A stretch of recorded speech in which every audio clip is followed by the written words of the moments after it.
The Jews had three major feasts: the Feast of the Tabernacle, the Feast of the Passover, the Feast of the Pentecost. And now Jesus enters during this time of the Feast of the Passover.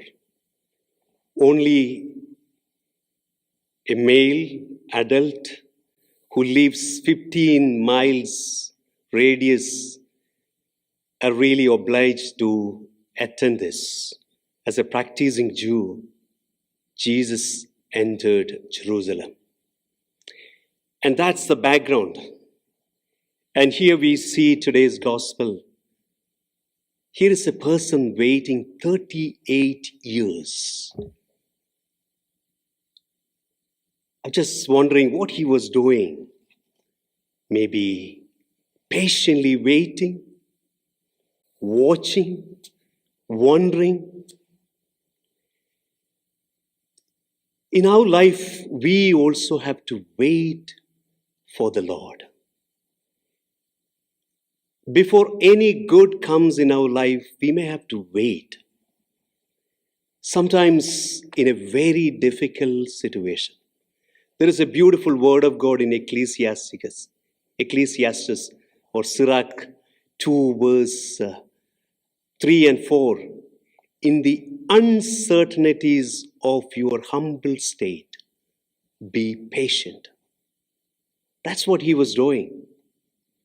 Now, Jesus knew that his pitiable situation. Jesus asked, do you want to be well? Before anything Jesus do or does happen in our life, he always asks a question. What do you want? What you are expecting from me? So it is good in an Ignatian prayer. It's very good. And even every time when we come to pray, when we come to church, we have to come with intention. We have to ask. Prayer with intention. So Jesus asked. And he said yes. He was not just simply saying, yes, I want to be well again. But he explained his pathetic, pitiable situation. There Jesus performed. Jesus cured him. And after that, we know the consequences of it. And immediately, Jews started questioning, who told you to walk in this time? They were blind, they were not able to see the goodness. Even in our life, sometimes we are blind to see the goodness in every person we meet, in every circumstance we encounter. When we identify goodness, we are identifying Jesus.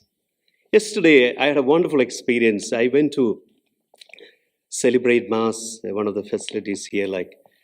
So there are very old people living there. And before the Mass, there was a confession. Few people were waiting for confession.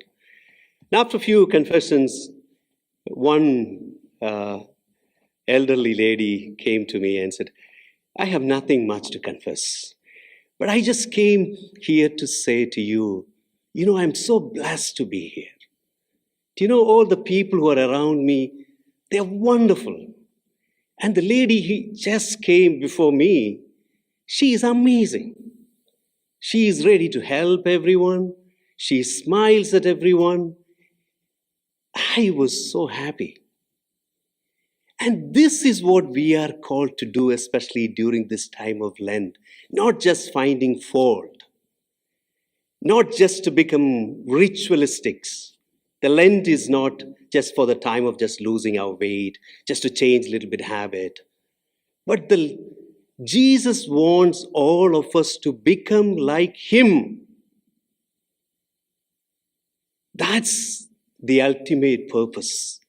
And very often, we become masters of everything, but not the servants. We become masters of liturgy, not the servants.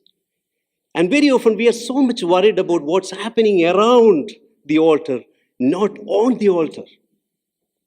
And we need to pay attention in everything we do in our life to find Jesus in us, in every person we meet. That's the way we become more and more like Jesus.